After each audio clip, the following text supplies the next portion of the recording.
Oui, bah, lingami bandeko ba na nzambe napesi biso nyonso mbote au nom de Jésus-Christ. Basali na nzambe bandeko nyonso oyo balandaka Rolls Bouti TV bapesi bino mbote kolo nzambe na bomoi na kombo na Yesu Kristo apambola bino bisika bozwami. Merci na libaku malamu oyo nzambe ayebi na kopesa biso tokutana totala esengo eza monene mpo toza na bomoi oyo tofuti misolo te tozwi yango na ngolu wana tozongisa matondo epai ya kolo na pema oyo apesi biso yango ye nzambe na bomoi na kombo na Yesu Kristo soki nakoki kobondela moke mpe na pambola bino nzambe tata na kombo na Yesu Kristo napesi yo merci mpona bolamu na yo na bomoi na biso bano balamusaki biso toleki te bao bakufi na bolamu to na mabe eza ngolu tomitiki na maboko nokamba biso na nzela molimo santo mpe na nzela émission oyo pambola peuple na yo na kombo na Yesu Kristo amen. Merci nalingi nazwi libaku malamu nakanisaki soki tokoki kolobela moke oyo etali kombo ya Jésus Christ Yesu Kristo oyo ekomi sujet ya controverse ya discussion surtout na mboka na biso na Kinshasa baémission ebele koleka ezopesa mwa mobulu me tolingi toloba mwa moke na ntango moke Yesu ye nani Yesu ye nani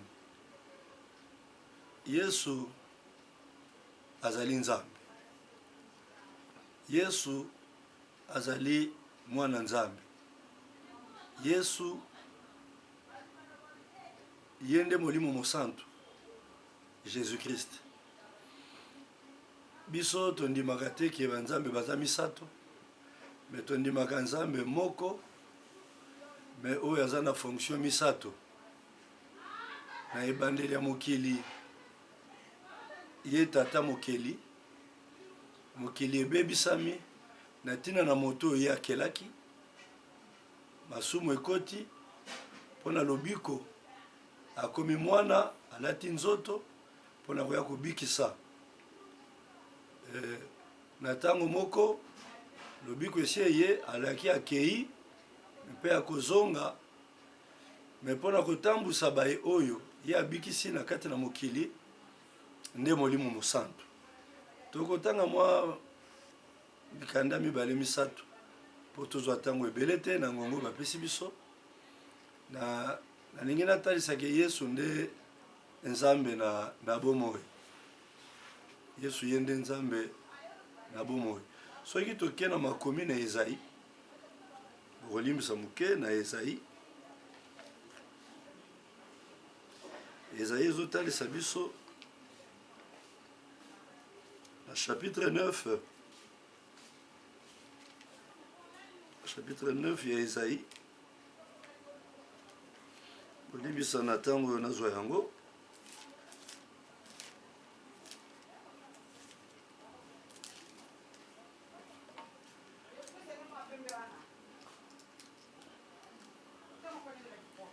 na chapitre 9 ya Ezayi batalisi biso na verset 5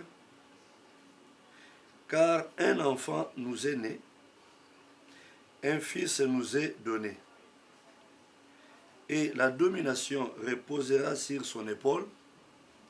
On l'appellera admirable, conseiller, Dieu puissant, Père éternel, prince de la paix. Nakoki kobandela mpona koyoki malamu na mokanda ya Isaya na chapitre 9 verset 5 car un fils nous est né un enfant nous est né un fils nous est donné et la domination reposera sur son épaule. On l'appellera admirable, conseiller, Dieu puissant, Père éternel, prince de la paix. Déjà na bakombo nyonso oyo na lisakoli ya Isaya bazotalisa Yesu un fils nous est né Mais soki totangi lisusu mwa moke na makomi na Nzambe epai wapi tokokende komona batitre oyo bapesi ye un fils nous est né. Ntango bazoba un fils nous est né ezali kotalisa deja ke masumu esi esalamaki. Sikoyo tozali kokende na lolenga lobiko toyebi banso batangi na Biblia ke Nzambe na bomoi oyo discussion ezosalama ezoya mingi te aza Nzambe mpona bamindele aza Nzambe mpona Israël. Oui, Nzambe azoloba boye mpona lobiko ya mokili. Acte chapitre 4 verset 12. Il n'y a de salut en aucun autre nom. Il n'y a de salut qu'au nom de Jésus. Et en son nom, pourquoi? Mokili bebaki, Dieu voulait avoir un peuple, nanzela un peuple oyo, nde abimisa lobiko pona mokili mobimba. Pa abimisa lobiko pona mokili mobimba, nde trouble wana makomi tango ekomi, ekomami, ezotalisa ke lokola Yesu aza bobele Nzambe pona bayuda, bobele Nzambe te, eza bongo te. Yesu ayaki pona lobiko ya mokili mobimba. Et nde na bandaki ne bandela mission tolobi na lobi azali Nzambe tata, azali mwana, azali molimo santo. Elakisi ete Nzambe na ebandeli. Makomi lobi na Genèse na lingi kofungola tango mingi Biblia te. Makomi ezotasa na Genèse ke na ebandeli ndenge mokili ekelamaki. Pe Jean lobi yango au commencement il y avait la parole était Dieu, la parole ezalaki Nzambe na ebandeli ya mokili. C'est la parole de Dieu. La parole de Dieu. La terre était informe, Genèse lobi, et vide. Et l'esprit de Dieu s'est mouvé au-dessus des eaux. Obisono toyebi ke Nzambe aza molimo. Soki Nzambe aza molimo, oh, il y a deux grands esprits. Na mokili oyo, oyo tobengi Dieu, oyo tobengi Satan. Mais na Nzambe, soki aza Nzambe aza makambo malamu, aza malamu, c'est que c'est lui le Saint-Esprit. Et au commencement en tant qu'esprit, il créait en tant qu'Elohim, Akeli. Et toyebi histoire, moto asali mabunga, azangi kotosa mobeko bobele moko bapesaki ye, mokili ekoti na mobulu, maladi, kufa, biloko nyonso oyo toyebi eye mabele bandi kobota banzube. Nzambe na susi ya moto, Nzambe na susi ya moto oyo akelaki mpo abebisa te, nde alati nzoto. Sikoyo na lisakoli mpona koya kobikisa bato quelque part na Bible na Exode, Bible ezoloba azoyebisa Moïse, personne ne peut me voir et rester en vie. Oh, Dieu c'est un véritable légaliste. Nzambe aza oyo azaka fidèle à sa parole. Il est vraiment oyo atambolaka na eloba na ye na Bible lobi, il marche derrière sa parole. Sikoyo imaginez que moto ayepa abikisa moto, asi apesa loi que soki moto amoni ye akokufa parce que c'est un fait dévorant. D'une manière ou d'une autre, aza un grand stratège. Esengelaki na bonzambe na ye alata nzoto oyo esengelaki kosala nini kobikisa biso bato.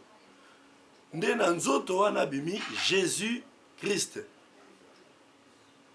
Mais na masakoli oyo totangi na ngai ezalaki Esaïe azoloba un enfant nous est né. Un enfant nous est né. Un enfant c'est la partie Jésus. Jésus c'est un nom. So que na acte au monde bakombo il y a bar Jésus. Jésus c'est un nom. Mais bon Nzambe ça na Christos. Christos. Le ouais.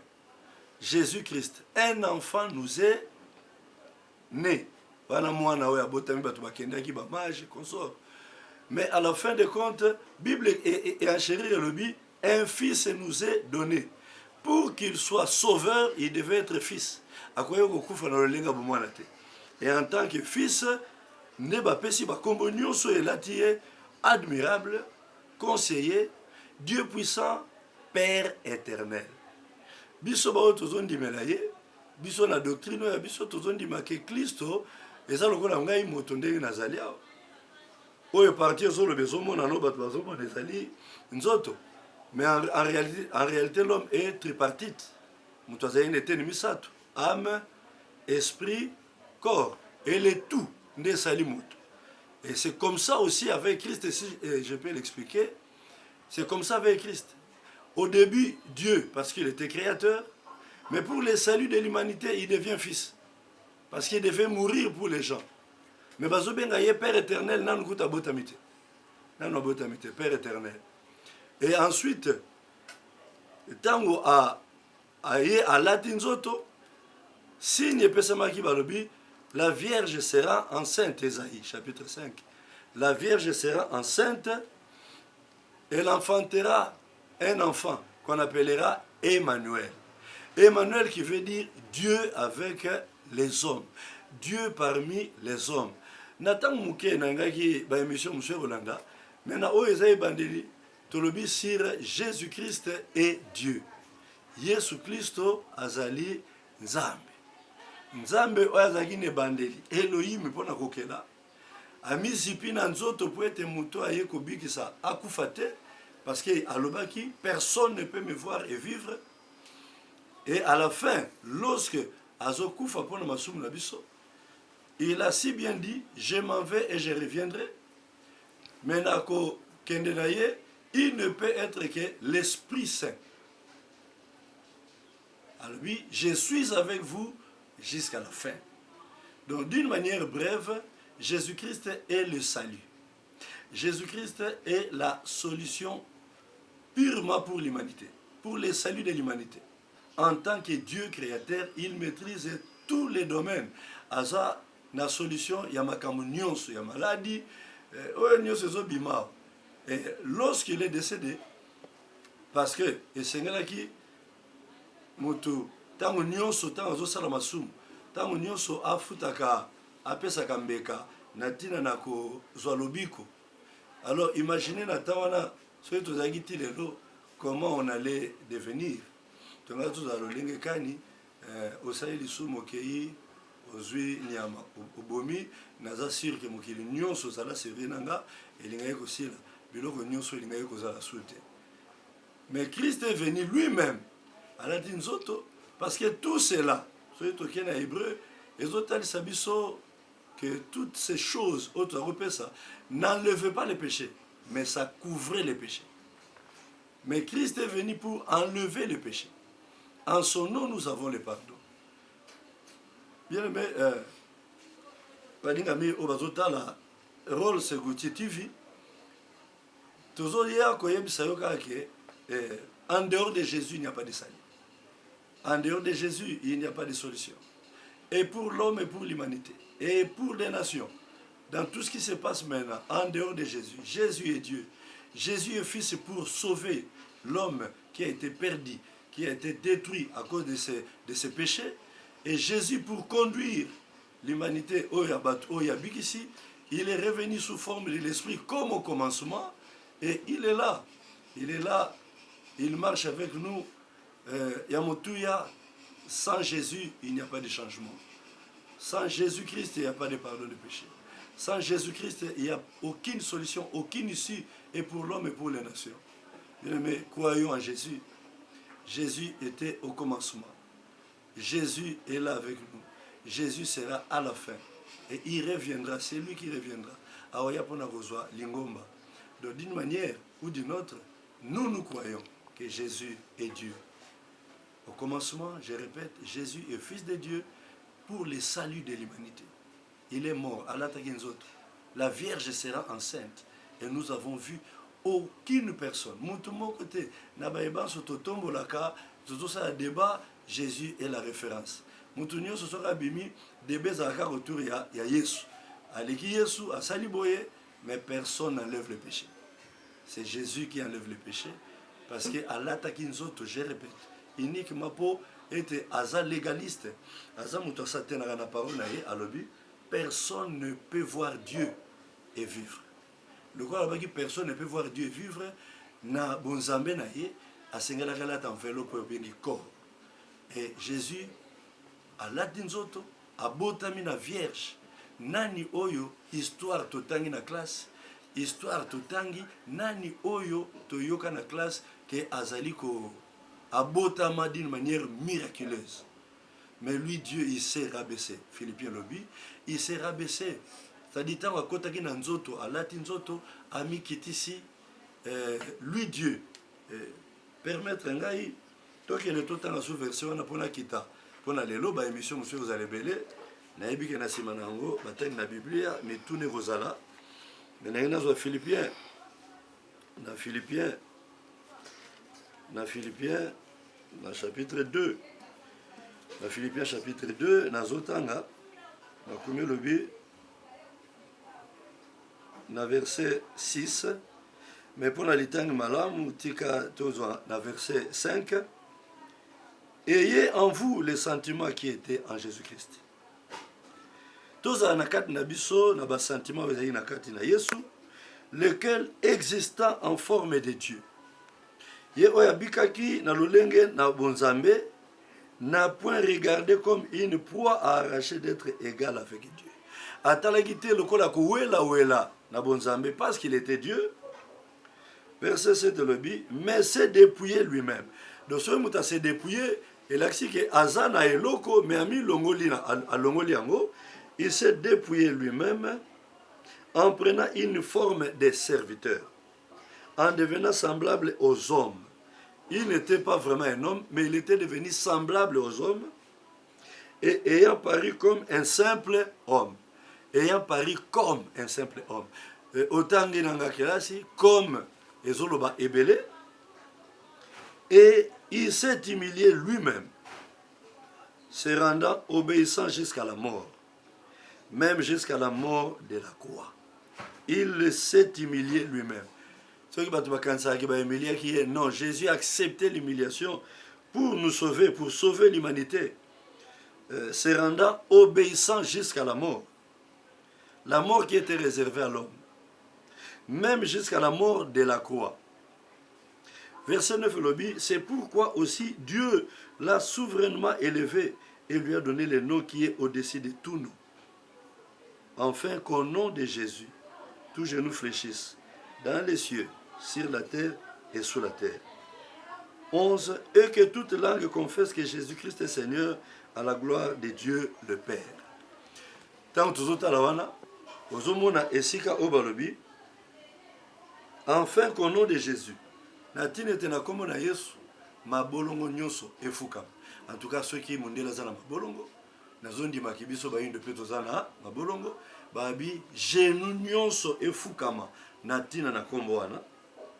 Eza na likolo na mabele alors na ebité ceux qui Congo eza na mabele te na ebité ceux qui mboka ni eza na mabele te mais oyo nyonso eza sur la terre le nom qui est élevé c'est le nom de Jésus qui était au commencement je répète Dieu créateur pour sauver l'homme il devient fils et pour conduire son église il devient le Saint-Esprit natia na rotambusa ba oyaye et ba bi minoko nyonso et sengeli etato la Kristo mokonzi na lolenge ya Nzambe tata. Bien aimé, nazo kende na osilisa mission nanga etant muke nkolo asunga biso tososola lobiko eza na lingomba moko te. Lobiko eza te na église songolo. Lobiko eza na église oyo ngai nazo kamba te, mais lobiko eza na kombo moko. Kombo na Yesu Masia. Le nom qui est élevé au-dessus de tous nous, afin que tous genoux fléchissent au nom de Jésus. Il y a des invité pas yozali, ba problème le kebele, makambo le kebele, kombo lobiko eza kombo na Yesu. Kombo tozo bolimi se masumu eza kombo na Yesu. Na sengi na yo oyo nano ndemeli Yesu te, so landinga ezali bakuma na Nzamba songi yo batu nyonso peut-être ba kolanda te, mais yo oyo landi nazo senga na yo ndemela Yesu Masia. Oyamba kombo oyo. Et wana ozoki en ecclesia nde yo komona lobiko. Lobiko epesami na église songolo te, mais lobiko epesami na kombo. C'est pourquoi Dieu l'a élevé au-dessus. Il a le nom qui est au-dessus de tout nom, au-dessus des présidents, au-dessus des pasteurs, au-dessus des prophètes, au-dessus des apôtres, au-dessus de tout pour le salut il n'y a que kombo moko, kombo ya Yesu Kristo, ye nzambe na bomoi, mwana nzambe pona kobikisa biso, mpe molimo santo azokamba biso pona kosunga biso totambola kolandisama makomi na ye. Ndimela ye ozwa bolimbisa masumu, ndimela ye obikisama parce que ce qui est vrai, il revient. Soyez bato bazondima te kakoya, mais les gens croient que makamuso est le cas, on a Bible bandimaka, ndimaka Yesu akozonga. Soka kozonga lobiko ezatenge na sambela na église songolo, na sambela ke pas pasteur songolo, mais Yesu na motema na yo, Yesu aza lobiko yango na nde yo okobikisama pe bikolo eza na posa endimela Yesu, car la Bible quelque part rezoloba na psaume, heureuse la nation dont l'Éternel est Dieu, et cet Éternel c'est Jésus-Christ. Kola pambola bayebanso balandi biso, kola sunga balandi biso ona bandimeli Yesu Kristo te, ndimela ye molingami kombo moswa lobiko eza te, yo mpe oyo ndimelaki ye yikampiko mokili eza na makambo ebele, bitumba ezali, maladi ezali, me tokangama na kombo oyo parce que yango nde kombo lobiko. En dehors de Jésus, il n'y a point de salut. En dehors de Jésus, il n'y a point de salut. Dieu était en Christ, dit Colossiens. Il a seulement revêtu la chair pour être bas. Oh, il y a eu ça serait absurde que Yorobik Sabato au bimel bango bakufi. Raison pour laquelle Dieu étant légaliste, Allah takinzoto, mais il est Dieu de tout temps inésaïe. Babengi déjà dans la botamité Père éternel, Dieu puissant. Sachons-le. Moi, mon cœur, tout ce qui n'a pas été na pamboli baebanso bazolenge l'émission yo cameraman bandeko sur réalisateur pena yo mutolandi biso mabota nyonso pamboma mboka na biso big sama parce que le but c'est pas insulter na komona Yesu Kristo nazali moko ya bino na ndimela Kristo Yesu o Bible lobi na Ephésiens 4:11 na ministère na apôtre Kennedy. Mais nous sommes apôtres, nous sommes comme les apôtres, il y a les grands apôtres. L'église Soro Sangana Biso Tomona Biso, Tozali na campings, na A75, référence Ezali Ezo, Soro comme na Baba Menene Ezo, campings A75, comme il y a l'église, il y a Biso, la bonne sémence, centre évangélique, la bonne sémence, centre évangélique, la bonne sémence. Oui, Abino Moussali, apôtre Kennedy Makabi. En tout cas, Bopambolama, na komo na Yesu, Mbulo yo, ne bandeli, tomo na bolam, tina suka. Vraiment, bye bye, Kolo Apambolabino. Merci.